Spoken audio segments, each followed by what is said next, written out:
Hello दोस्तों, मैं आपके लिए एक नया डिफरेंस आज लेके आया हूं जिसमें तकरीबन 9-10 पॉइंट होने वाले हैं। यानी जो बेसिस होगा, जो आधार होगा वो 9 से 10 पॉइंट का होगा, जिससे कि आपको काफी आसानी हो जाएगी इसको समझने में। और फिर वही पेपर में अगर आपको 3-4 पॉइंट या 4-5 पॉइंट अगर लिखने पड़े तो आप आसानी से लिख सकते हो। तो सुनने सारे हैं, लिखने सारे हैं, ताकि पेपर में एटलीस्ट हमें इतने पॉइंट से याद रहे कि हम आंसर अच्छे से दे सकें। क्लियर है? जो हमारा आज जो टॉपिक है वो है चलवासी पशुचारण, और दूसरा है वाणिज्य या वाणिज्यिक भी बोल सकते हो। तो वाणिज्य पशुपालन या वाणिज्य पशुधन। क्लियर है? और इसको व्यापारिक पशुधन भी बोलते हैं। देखो कितने सारे नाम है इसके, आप चाहे तो लिख लो ब्रैकेट में यहीं पे फटाफट से। वाणिज्य पशुपालन बोल लो, वाणिज्य पशुधन बोल लो, या वाणिज्यिक बोल लो, या व्यापारिक बोल लो। ठीक है, ये सारे नाम इसी के ही हैं। तो हमारा टॉपिक है चलवासी पशुचारण और वाणिज्य पशुपालन या पशुधन। क्लियर है? स्टार्ट करते हैं इस वीडियो को। और पहला जो पॉइंट है हमारा बेटा वो है परिभाषा। तो लिखा हुआ है इसके अंतर्गत जो पशुपालक होते हैं, यानी जो पशुओं को पालते हैं, समुदाय। तो इसके अंतर्गत पशुपालक समुदाय चारे एवं जल की खोज में, चारा और जल की खोज में एक स्थान से दूसरे स्थान पर घूमते रहते हैं। यानी इसके अंदर जो पशु जो पाल रहे होते हैं ना जो लोग, वो चारे के लिए, जल के लिए एक स्थान से दूसरे स्थान पर घूमते रहते हैं, इसलिए इनको लिखा हुआ है चलवासी, जो चलते रहते हैं। तो चलवासी पशुचारण कहते हैं। जबकि वाणिज्य पशुपालन में क्या है, वाणिज्य इसको हम व्यापारिक पशुपालन भी बोल रहे हैं। ये बड़े पैमाने पर निश्चित स्थानों पर किया जाता है, यानी एक ही स्थान पर किया जाता है। इसमें एक स्थान से दूसरे स्थान पर जाने वाला कॉन्सेप्ट नहीं है। निश्चित स्थानों पर किया जाता है जहां चरागाह विस्तृत एवं स्थायी होते हैं। जहां पे जो आपका चरागाह होगा वो विस्तृत यानी बहुत फैला हुआ होगा, और स्थायी होगा, एक ही जगह पर रहेंगे। तो पहला पॉइंट आपको समझ में आता है। पहला पॉइंट क्या बोला मैंने, इसके अंतर्गत पशुपालक समुदाय चारे और जल की खोज में एक स्थान से दूसरे स्थान तक घूमते रहते हैं। ठीक है ना? जबकि यहां पे मैंने बोला जो व्यापारिक या वाणिज्यिक पशुपालन है, ये बड़े पैमाने पर निश्चित स्थानों पर किया जाता है, और इसके अंतर्गत जो चारागाह होता है वो विस्तृत एवं स्थायी होते हैं। आगे पूंजी प्रधान। तो ये पूंजी प्रधान नहीं है, क्योंकि ये जो है बेटा श्रम प्रधान है। देखो, एक होता है श्रम प्रधान, एक होता है पूंजी प्रधान। श्रम प्रधान वो होता है जिसमें श्रम का यूज यानी लेबर का यूज ज्यादा होता है। एक होता है पूंजी प्रधान जिसमें पैसे, मशीनों, इन सब का यूज ज्यादा होता है। तो पूंजी वाले में पैसे और मशीनों का यूज ज्यादा होता है, जबकि श्रम प्रधान में लेबर का यूज ज्यादा होता है। ठीक है, लेबर तरह से। तो ये पूंजी प्रधान नहीं है। इसके अंतर्गत पशुओं को प्राकृतिक परिवेश में पाला जाता है, यानी बिल्कुल प्राकृतिक परिवेश में पाला जाएगा।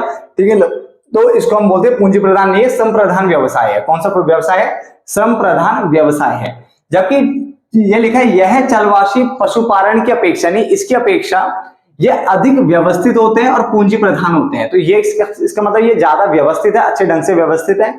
पूंजी प्रधान है तो आप इसको लिख सकते हो कि ये पूंजी प्रधान व्यवसाय है, और ये कैसा है? श्रम प्रधान व्यवसाय है।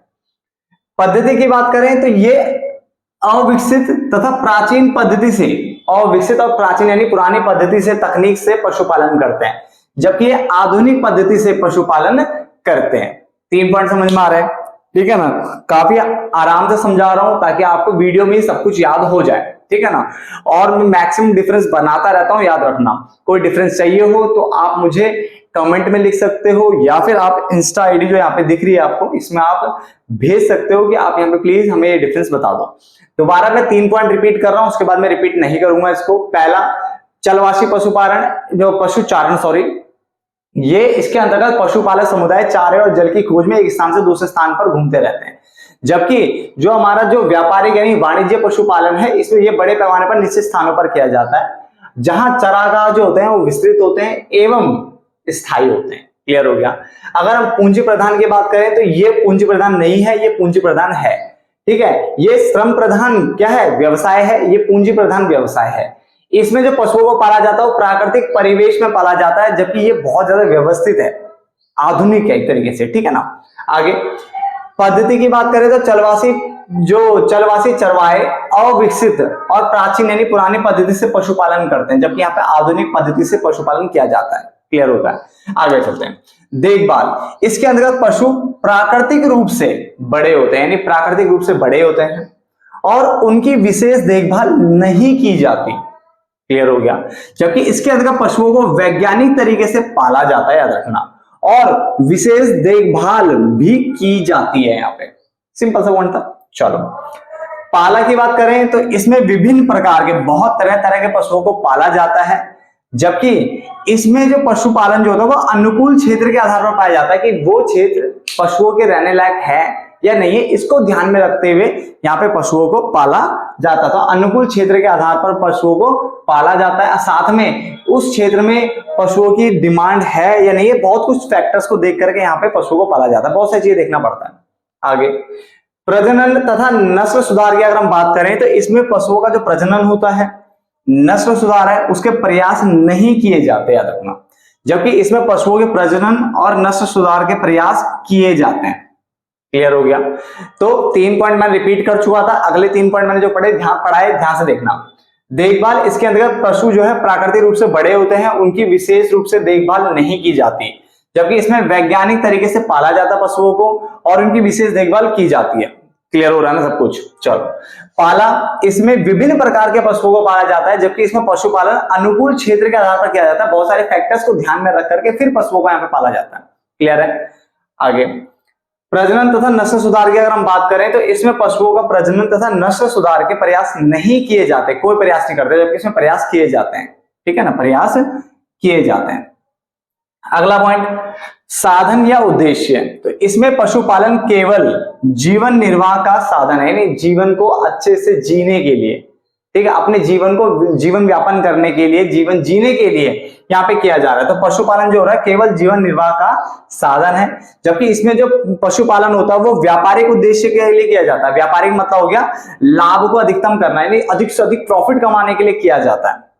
समझ में आता है। तो यहाँ पे जो पशुपालन हो रहा है बेटा वो जीवन निर्वाह, जीवन जीने के लिए हो रहा है बस, ठीक है ना। जबकि इसमें पशुपालन जो हो रहा है व्यापारिक उद्देश्य, लाभ को अधिकतम करने के लिए के उद्देश्य से किया जाता है। चलो ऋतु परिवर्तन, तो इसमें ऋतु परिवर्तन के साथ मानव स्थान परिवर्तित करते रहते हैं, यानी जैसे जैसे ऋतु में परिवर्तन आएगा तो मानव भी यानी इंसान भी अपने जानवरों को लेकर के दूसरे स्थानों पर चले जाएंगे।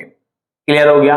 तो यहाँ पे मैंने क्या बोला आपको कि इसमें ऋतु परिवर्तन के साथ साथ जो है मानव जो है स्थान परिवर्तित करते रहते हैं, जबकि इसमें स्थान तो आपको पता है निश्चित होता है, एक जगह निश्चित स्थान है, चेंज नहीं होगा वो, ठीक है ना। इसमें ऋतु परिवर्तन का पशुपालन से संबंध नहीं होता है, ठीक है ना। तो देखो पहले 3 पॉइंट रिपीट करें, फिर दूसरे 3 पॉइंट रिपीट करें। अब मैंने 2 पॉइंट पढ़ाए, ध्यान से देखना। क्या बोला? साधन उद्देश्य। तो जो पशुपालन है केवल जीवन निर्वाह का साधन है, जीवन जीने का साधन है बस। यहाँ पे पशुपालन व्यापारिक उद्देश्य लाभ को अधिकतम करने के उद्देश्य से किया जाता है पशुपालन।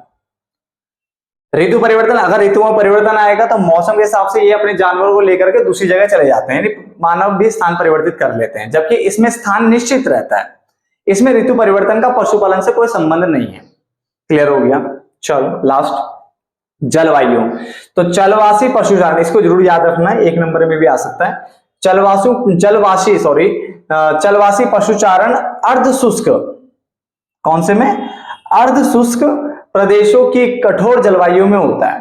तो ये जो पशुचारण है ये अर्ध शुष्क प्रदेशों की कठोर जलवायु में होता है, जबकि जो व्यापारिक या वाणिज्य पशुपालन है ये शीतोष्ण घास के मैदानों में सम जलवायु में, कैसे? सम जलवायु में होता है। तो ये अर्ध शुष्क प्रदेशों में, ठीक है, कि जो कठोर जलवायु है, कि कठोर जलवायु है, तो अर्ध शुष्क प्रदेशों की कठोर जलवायु, प्लीज ये 2 पॉइंट याद रखना, ठीक है। इसमें होता है ये शीतोष्ण घास के मैदानों में सम जलवायु में होता है। क्लियर हो गया।